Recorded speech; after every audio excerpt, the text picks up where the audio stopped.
welcome to another fantastic episode of Mike's Homebrew Wednesday. Today we're going to be talking about English cider yeast. This, my friends, is a beautiful, crystal clear, without any additives or clarifiers to get it to this beautiful color. The yeast used for this, White Labs English ale yeast. I have on my phone a little description about the yeast, and I'd like to talk about it. First time I use it rather than a wine or a champagne yeast to make some of my ciders. And I'm very, very, very pleased with the results.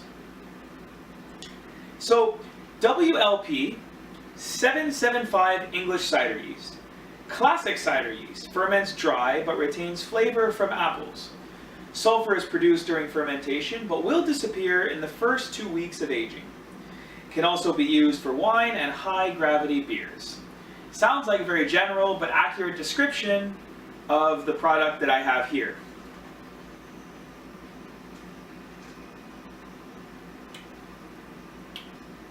I actually stopped fermentation probably earlier than I could have left it. Therefore, I retained an amount of sweetness in the beer, but I wouldn't call it sweet. I definitely call it semi-sweet, semi-dry, because it still has a very beautiful level of carbonation, sparkling, definitely appley, and such a clean finish. That was my most surprising, the most surprising factor of this actual fermentation experiment. I didn't use high quality apple juice for this one, not gonna lie. I added, I don't know how many kilos of sugar, but quite a bit. I added quite a bit of sugar, and it fermented for 1 week only. And oh, sorry, whoa, this is no, not 1 week, not at all. This one fermented for about, I'd say 4 weeks. I left it completely in. Did this one complete? No, I siphoned this one off, primary, and then 1 week later, I believe, it was crystal clear, still fermenting away. By the time I siphoned it off the primary, the batch, into the secondary, it was already quite clear. It was still fermenting away. The yeast at the bottom was beautiful. It looked like all those little bumps that you'd get from a champagne yeast or cider yeast. Just clean yeast at the bottom, and a bunch of little yeast colonies, I like to call them, working away, shooting their CO2 up. It's quite beautiful. I love seeing that. It's actually really quite pretty for a home brewer. And I siphoned this off. At that point, there was still quite a bit of sweetness. It wasn't dry at all. So I decided to leave it for another week or two. And then, still fermenting away, I could have definitely left it to get higher alcohol. I decided that this is exactly the level that I wanted, so I siphoned it off, kegged it, and force carved it. And now I have this amazingly just spectacular apple cider. And I'm really pleased with this. This is probably my favorite simple apple cider out of all the ones that I've ever made. So I definitely will do that again. This yeast is a fun one to use. I am gonna go buy it to have on hand, probably a couple of them actually, because this will definitely get used in some of my future beers. There's a couple of the top rated comments on White Lab's website. This guy saying, I've made a cider using this with 5 gallons of cider, 3 pounds of honey, 2 pounds of brown sugar. It's a great dry cider with a lot of carbonation.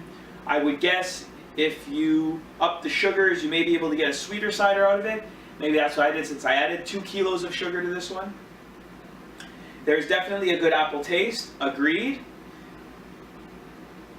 Yeah, that's what it is. I would agree, like the second comment mentions fermentation was a little bit slow.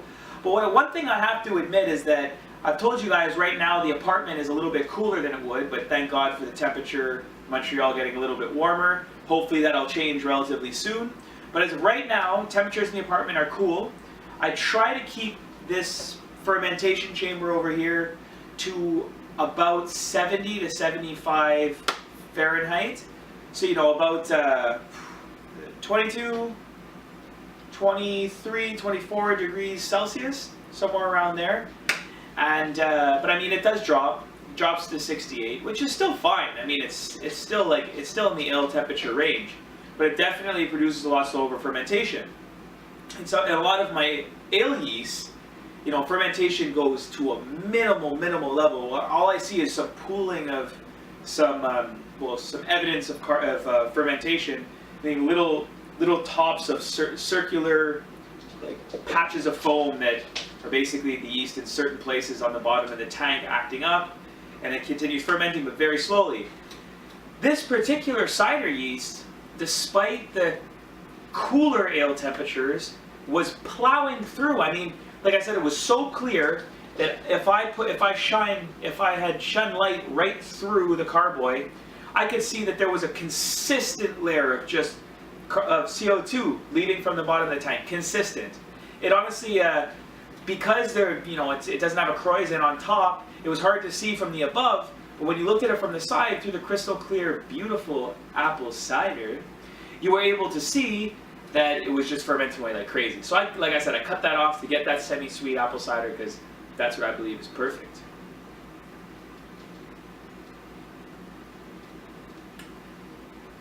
That is awesome. And there's some more comments saying we have experimented with several types of yeast for our homegrown apples and cherry plum ciders. Damn, cherry plum, that sounds awesome. From now on, we will only use this yeast.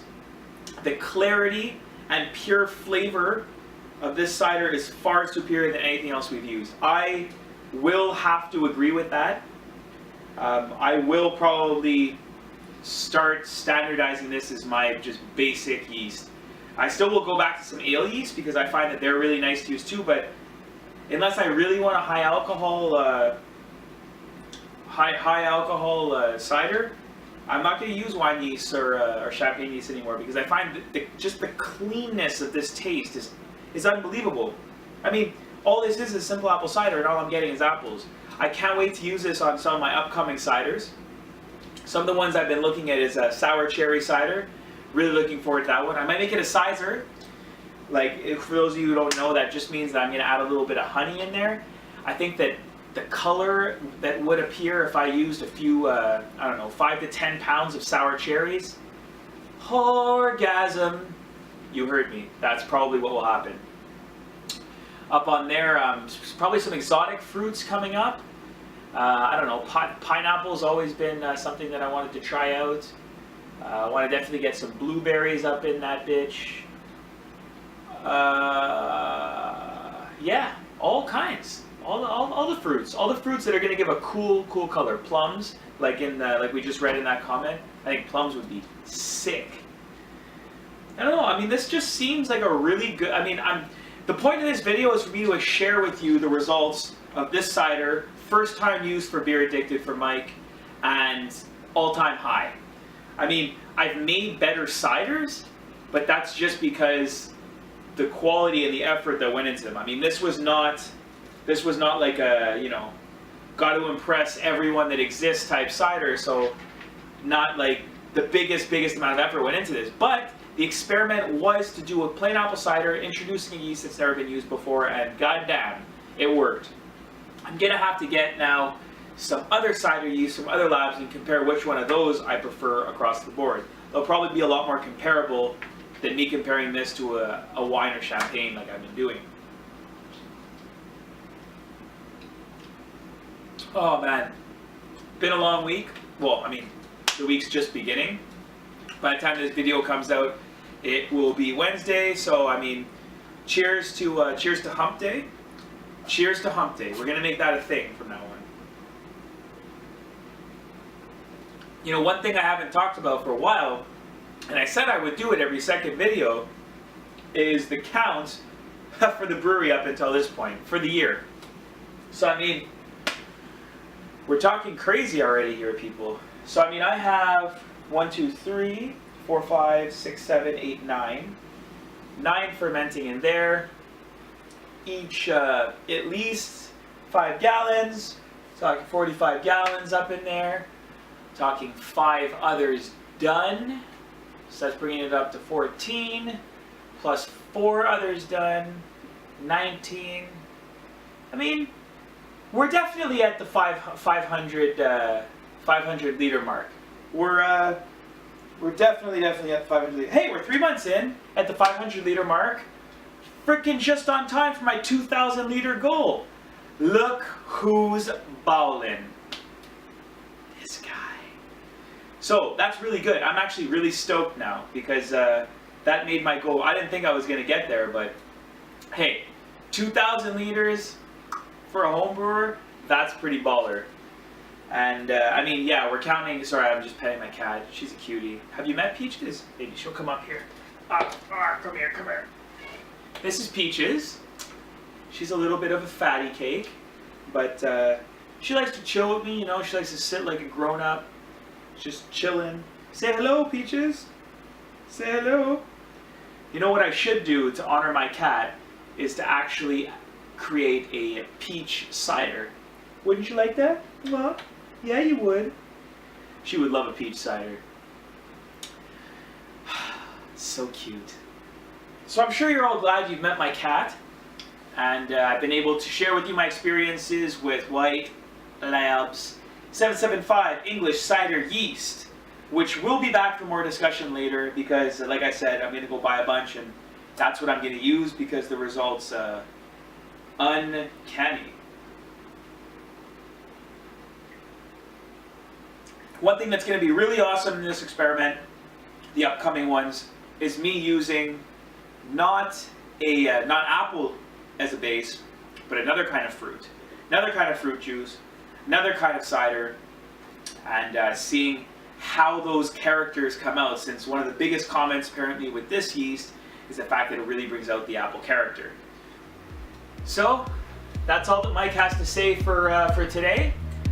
Thank you for supporting, for watching my videos. I do them for fun, but you know, I do them because I'm sure some of you out there appreciate just the conversation of another home brewer.